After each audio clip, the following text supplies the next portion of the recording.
Welcome back, everybody, inside the Gamecocks, the show. We are live now. We've got Alex Jones, the pride of Hampton County, in with us to talk a little bit of football. But before we get into that, Alex, who you got in your Final Four, man? Oh, man. Let's see. I don't want to go all one seeds, but I feel like I very well could because I think the one seeds this year are just really good. But I'm going to go Florida and Auburn, Tennessee and Duke.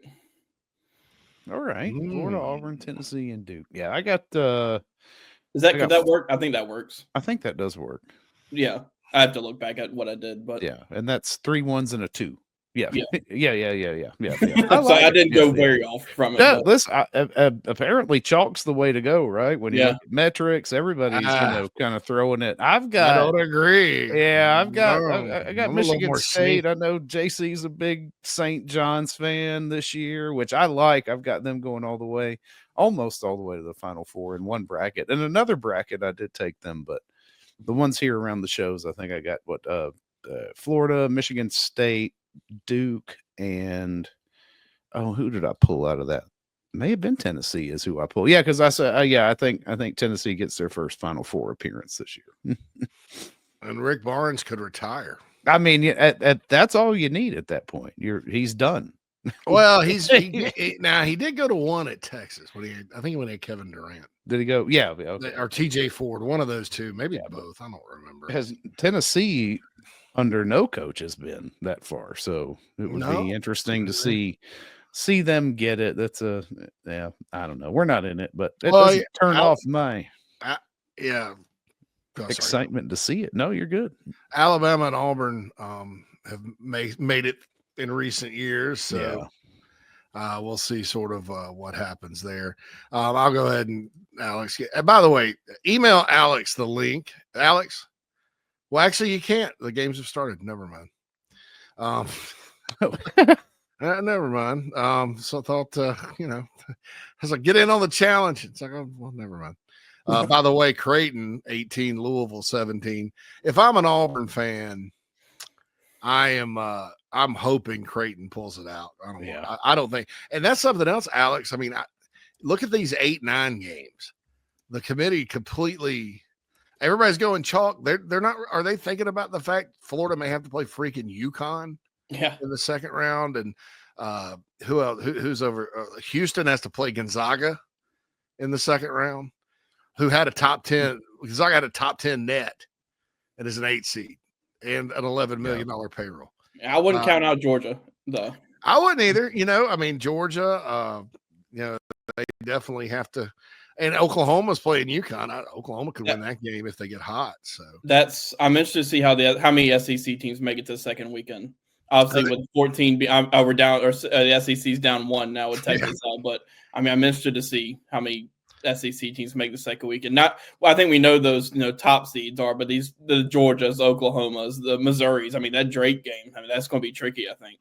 Yeah, send me to Hades before you give me Drake in the first round. Yeah. God. That's a coaching hotbed too, because the coach was at Drake last year, is now on his second. He's got the Indiana job. West Virginia job is open, by the way, and the Texas job is coming open.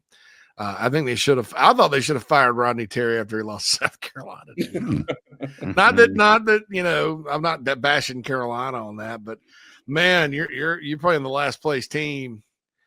And you're a bubble team, and you need to win, and you just go in there and lay an egg like that because they got blown out. I mean, it wasn't close. I don't know. I was impressed with what they did against A&M in the tournament. I was kind of pulling for them because it affected Carolina's supposed NIT bid, which they turned down anyway. I looked at the NIT bracket. It is still, even with the new rules, guys, a mid-major invitational. It is, yeah, because the P4s opted out. Teams are like, thanks, but no. Yeah, I think you're going to continue seeing more of that because, I mean, look at what happened to Georgia Tech. I mean, they were in the NIT, and Jacksonville State went into Atlanta and beat them pretty handedly. Yeah. I think you're going to see more of that just happen, especially with transfer portal opening in a week. I think teams just kind of see where they don't want to go play in the Midwest somewhere, play a second round game, and have to be focusing on transfer portal too. That's crazy, man. Well, spring football, you were out at I guess it's still called the Proving Grounds. It was the Proving Grounds when it was up on the road, which was terrible. I mean, they would sit. I don't know how they even practiced. They were sitting out there practice. People, dump trucks rumbling by. You have some butthole Clemson fan. "Oh, go Tigers!" He's yelling out the window. I'm glad they moved it back. That was one thing I really, Eric Hyman eventually relented and said we got to move back. He wasn't planning on me. I was like, well, how can you look at this and tell this? Texas, believe it or not, Texas has a bad situation like that too. They actually practice on a field that a highway runs over, like a bridge, like a big, massive bridge out in Austin. There's just no land in Austin, Yeah. They're sort of landlocked. But anyway, she had at spring practice. Anything in particular catch your eye just from a observation standpoint? Obviously, aside from the Vakari Swain news, I thought one of the things that did catch my attention was Luke Doty was dressed as a quarterback. He had the green jersey on and stretching with the quarterback. So I don't think that's too surprising, to be honest, especially being spring practice. But, and to add that too, he also did some special teams work. He did some work with the returners and things like that. But he was dressed as a quarterback and stretching and all that with them.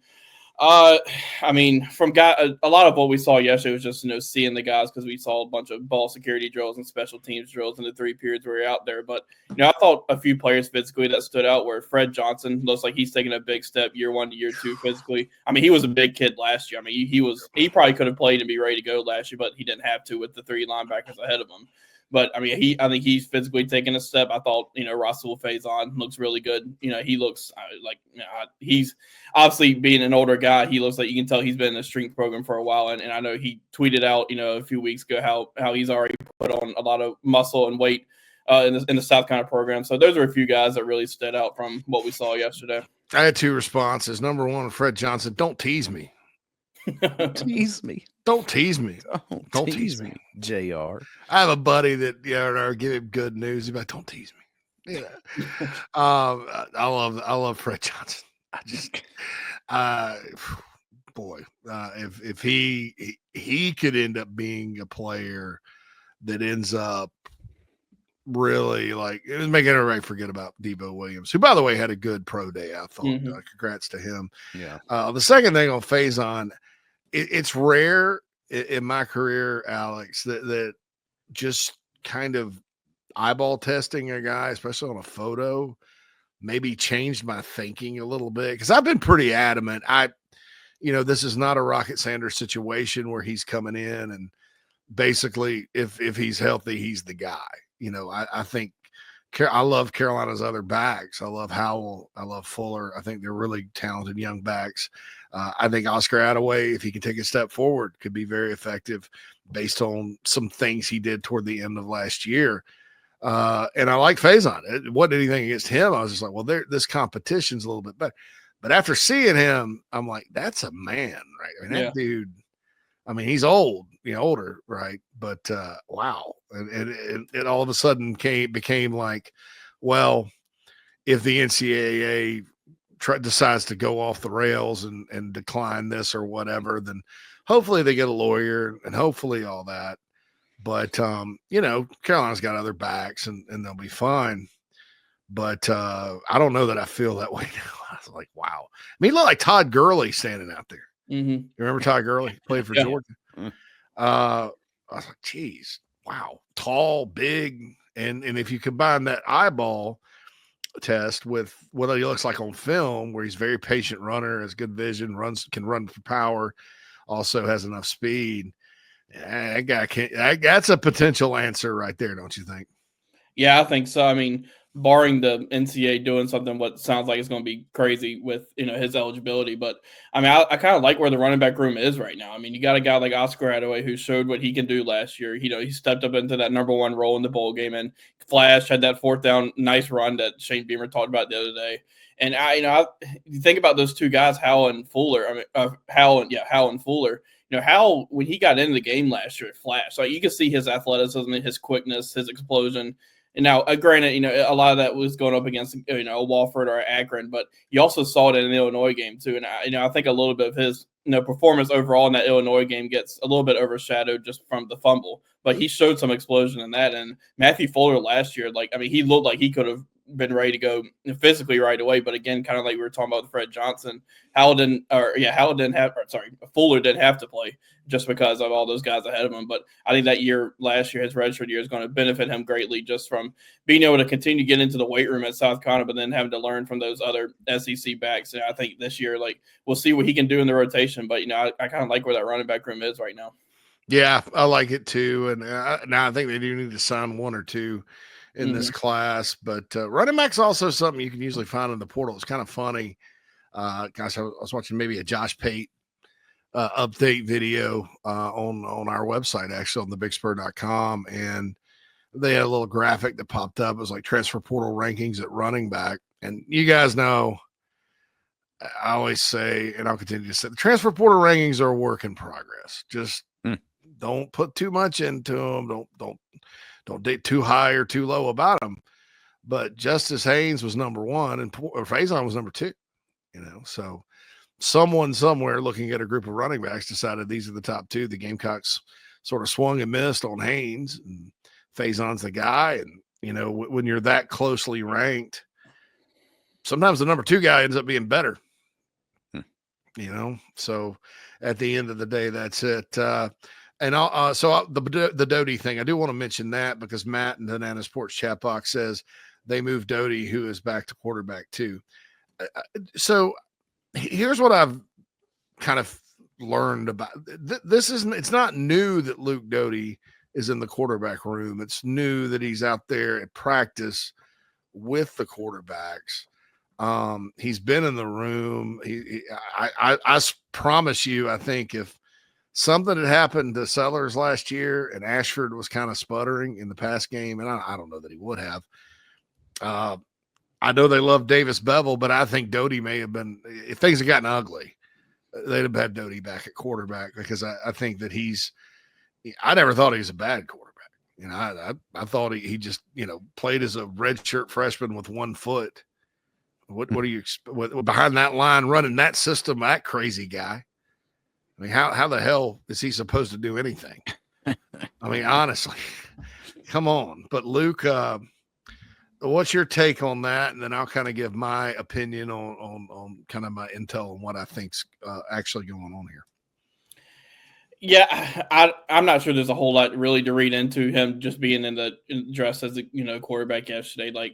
It could just be one where they are going to work him some at quarterback yesterday, just dressed him green. But like I said, he was getting special teams work and doing all that stuff as an athlete as they have him listed there. So I don't know. I mean, maybe if we continue seeing him dressed or working with the quarterbacks throughout spring practice, maybe it's something that continue to monitor. But right now, being that it's so early in spring practice, I think we'll just see kind of how it progresses throughout practice. All right, so here's my thing too. I think this, and I talked about on coffee earlier this week, the backup quarterback situation. Everybody just assumes because Aaron Nolan was highly ranked that's the guy. I don't necessarily think that's true. I think they're going to compete like in all positions. I think Air is probably going to be the backup, but they're going to battle it out. Here's the thing, though. When they brought in Davis Bevel, I mentioned him, and they brought in Robbie Ashford. Beamer didn't necessarily explain it like, "Hey, we got to have talent because Dante Reno was a true freshman. They didn't have any backups, but he would always kind of put it, and he always mentioned Bevel too. These are guys that have taken a snap at a college game, and so my thought process here is number one, there's a new offensive coordinator, and so if there's any chance at all. It's like insurance. If you don't think it's going to happen, but the coach's job is to prepare his players for all contingencies. And I dropped a Blacklist reference when I said that. Raymond Reddington prepares for all contingencies. That's their job. And so if I really dig in and think about it, if Lenoris Sellers goes down, right, you are putting a guy in the game that has never taken a snap in college regardless if it's Reno or never taking a snap. I mean, I guess Reno got in the Akron game last year. It's taking less than 5 snaps in college. Whether it's Aaron Nolan, Dante Reno, or Cutter Woods, with a new OC and quarterbacks coach, Alex, don't you think it's probably wise to rep him? Because it doesn't matter. I mean, you're repping the young receivers anyway. You're not preparing for a game right now. You're working on individual players and getting them ready to go compete. Don't you think it may be wise to say, well, let's rep him at quarterback with these other guys? And Beamer likes to rep a bunch of quarterbacks anyway, as far as his practice structure. So he's comfortable with Shula and all that in case you need to go to him. Yeah, I mean, that absolutely could be the case. And to add to that, I think it could help having a guy like Luke who, can probably pick up the offense a little bit quicker just from being an experienced guy. He can help those guys from player to player, from, him to Aaron Nolan or him to Cutter Woods or him to Dante, help them put in like a more, even like a player's perspective of things that's happening in the offense. So I think it's just, like you mentioned, having that experience of him, like obviously haven't played quarterback in a few years, but I think it's just the experience that he has that's going to help him out. Help the rest of the guys out. And he's been in the room. He's just been at practice with the receivers. So I don't know, Matt, that it's a pure position change. I mean, I think that he's kind of been going back and forth, but, technically I guess it is. But I think that's why that's happening is, you look and you're like, well, you got Lenoris.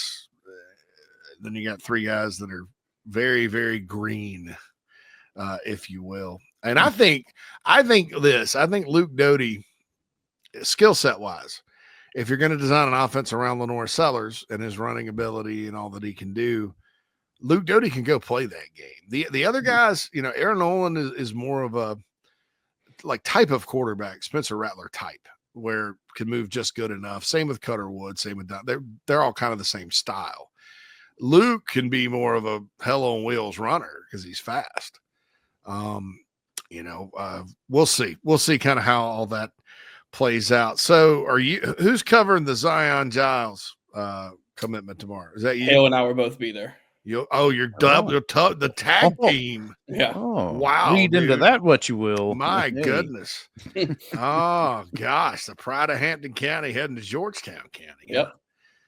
Does it get you excited when you go back to toward your home there toward the coast? A little bit, yeah. I know Georgetown isn't exactly close to. Yeah, they're kind of north and south part of the state, but heading back toward the coast. I mean, you never can go wrong heading towards the coast. No doubt. So, what's your take on it, Lance? In the chat box, Latte Lance. I guess he talked to a coach at Carver Space. Says it's probably closer than people think. What's your thought? Yeah, I mean, I think that's true. I still like where South Carolina stands, heading, about a day out from this thing. I think South Carolina had built a pretty good lead in this race for a little while, and then Zyon went to the Clemson Elite Retreat. I think that was 2 weekends ago, and there were some talks that maybe Clemson made a move, but I think South Carolina had a big enough lead where they kind of battled back in that one. And as we stand here right now, I like where South Carolina stands heading into it. I think that, and I got a piece coming out on the BigSpur.com either this afternoon or tomorrow morning about Lonnie Teasley and sort of the track record there. And I actually mentioned it was the topic of coffee this morning. But man, you start looking, and I personally, I've never seen, and I've followed Carolina recruiting the whole modern era. Back in the 80s and 90s, I followed it when Phil Kornblut used to report on, but you couldn't really get a beat on who's really good. You kind of just went by offers. There wasn't film circulating. But I have not seen South Carolina recruit this many blue chip offensive linemen year after year after year. Your thoughts on that?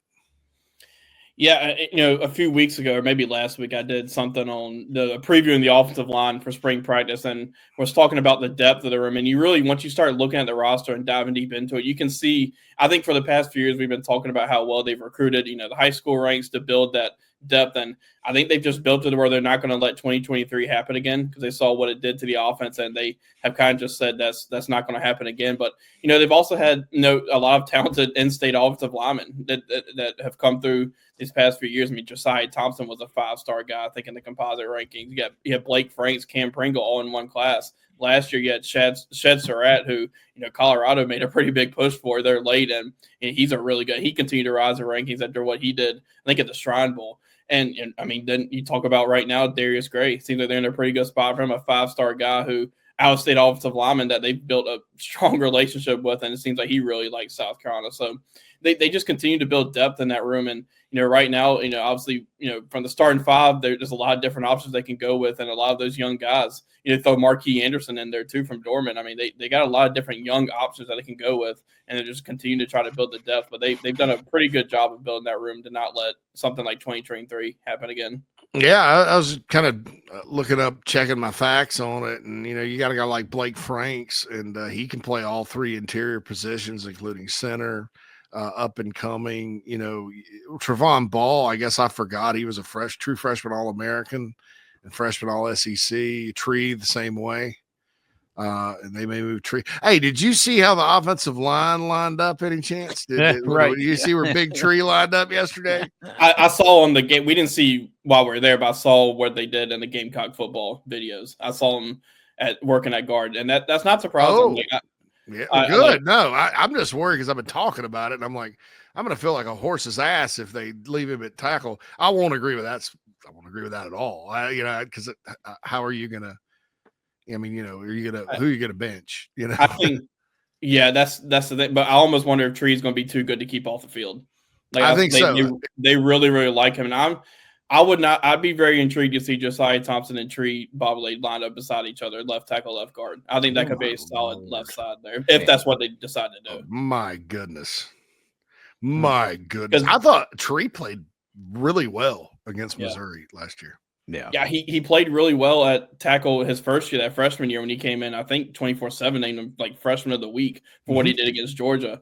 He's got he had enough speed to do what he did at tackle to get the job done there, but he's also strong enough to play inside at guard too. So I mean, that's why I think he fits perfectly in at that left guard spot, and I wouldn't be surprised if it's what they did to do.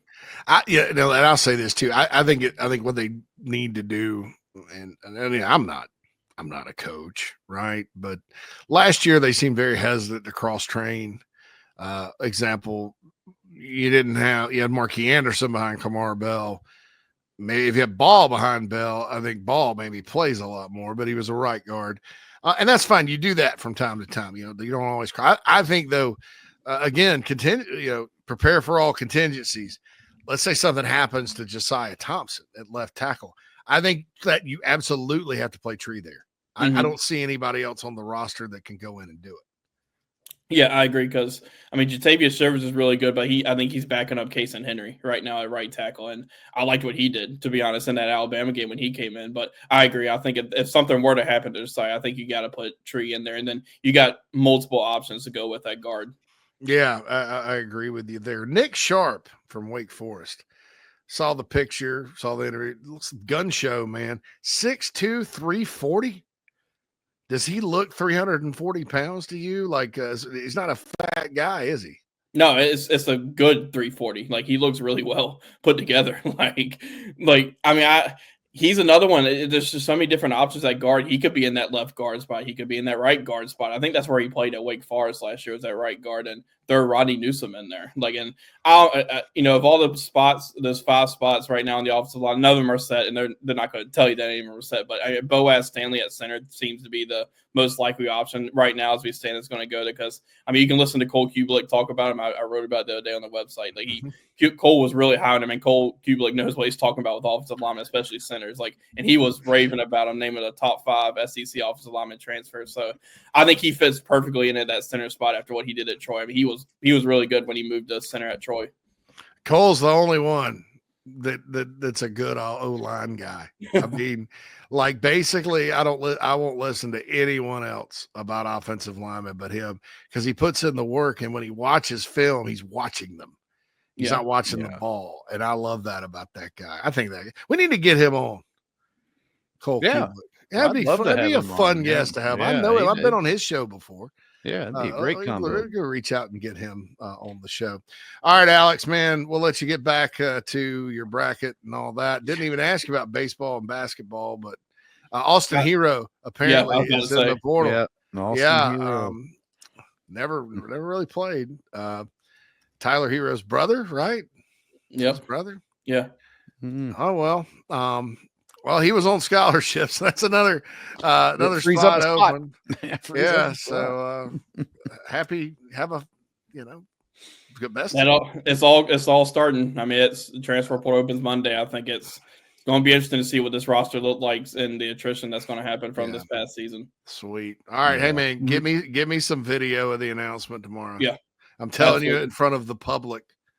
So put a little pressure on you, but no, you guys did a great job of doing that with the the press conferences the other day. Yeah. Just do exactly what you did there, man. It'll be perfect for me. Absolutely. Thanks, dude. We'll get it done. You make me happy, Alex. I appreciate you. Right. See ya. Pride of Hampton County. The great Alex Jones. Alex Jones. Krager says, we don't need another hero. Let's go. JC and Mad Dog Mully on the